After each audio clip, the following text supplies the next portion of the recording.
And His kingdom will never end. Yan po ay excerpts dun sa awitin ng Hillsong na this kingdom, syempre si Darlene Sheck ang nag-wrote, no? At magandang awitin po yan at aminin ko, very touching po yan sa puso ko. Whenever na narinig ko yan, hindi ko alam, lumuluha na pala ako. Dahil despite pala ng mga dito sa mundo, minsan may mga pinagdaanan ka ganon, pero merong kingdom na hindi masyashake. At yung hari ng kingdom na yan, yung king mismo ng kingdom na yan na hindi nasyashake, naghahari sa aking puso. Yung hari na yan ang may-ari sa akin.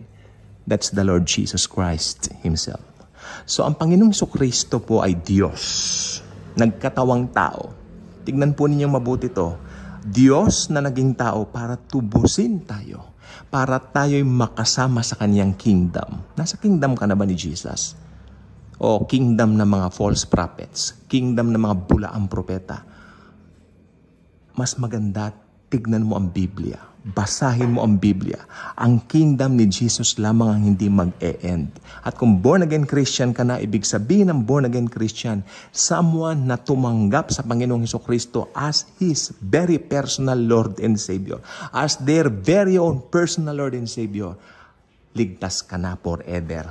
Yan ang grace. Wala kang ginawa, ipinagkaloob sa inyo. Okay. So, ang king na yan, si Jesus, ay muling babalik sa ating mga believers sa rapture. Mararapture po ang church dahil nakalagay sa Bible. Hindi totoo yung mga ibang sinasabi nila na yung rapture at second coming the same event. Mali po yun.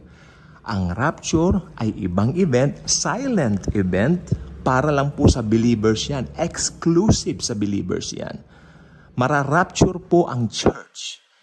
Marami pong hindi naniniwala sa rapture. Ano naman ngayon? Hindi naman mapapalitan ng dakilang katotohanan ng rapture o ang isang dakilang katotohanan sa Biblia kung ba hindi nila pinaniniwalaan ito. Mangyayari at mangyayari ang rapture. Anytime rapture na. At pag na-rapture na po tayo, magbibigayan ng reward sa langit habang great tribulation naman dito sa lupa sa pangunguna siyempre ng Antikristo. Pero, meron pong darating na time na dadagundong ng napakalakas sa buong mundo sapagkat dumarating na si Jesus. Ito na po yung second coming niya. Kasama po ang mga mananampalataya, mga believers niya. Tayo po yung mga born-again Christians. Siya po nakasakay sa kabayo. Nasa likod din nakasakay tayo sa kabayo. Sumusunod tayo sa Panginoong Jesucristo. Very exciting. Kaya walang amount of worries, walang amount of loneliness ang pwedeng magpa-down sa isang tunay na mananampalataya ng Panginoong Hesus. Minsan nadadown tayo. Kahapon lang na-down ako dahil may mga tumawag sa akin na hindi rin maganda naman yung mga binabalita. Hindi maganda yung mga sinasabi. But okay lang po, Lord. Ako, I will focus on you, dear Lord Jesus. Ako, ang pag-ibig mo at pagmamahal mo, pinatunayan mo na ng maraming beses. So ngayon, bakit pa ako magdududa? Walang puwang ang pagdududa sa isang tunay na mananampalataya ni Lord Jesus Christ. Anytime now, rapture na. Naghihintay po ba kayo ng rapture? Habang hinihintay natin, gawin natin yung mga ginagawa natin. May trabaho ka ba? Meron din akong trabaho. Di ba? Magtrabaho tayo. Pero ang akin lang, wag natin kalilimutan na ang dakilang araw na yan ay bigla ang darating. Kaya meron tayong tinatawag na pag-share ng good news. Alam po ba ninyo ang gawain ng Panginoon sa New Testament, sa New Covenant? Isa lang, to share the good news about Jesus. Yung sinasabi ng ibang mga institutional churches, gawain. Actually, program lang nila yun. Na-deceive din ako dati dyan nung nasa mga institutional churches kami. Alam nyo, karamihan ng nasa institutional churches, karamihan dyan hindi nag-share ng good news.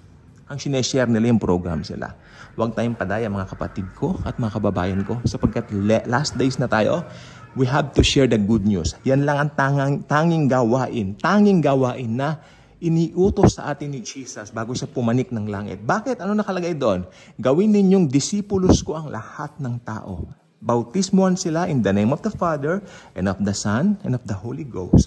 Amen. So naway gawin natin ang utos ng Panginoon to make disciples para mahalin siya at malaman din nila ang pag-ibig ni Jesus para sa kanila. Anyway, anytime now, rapture na!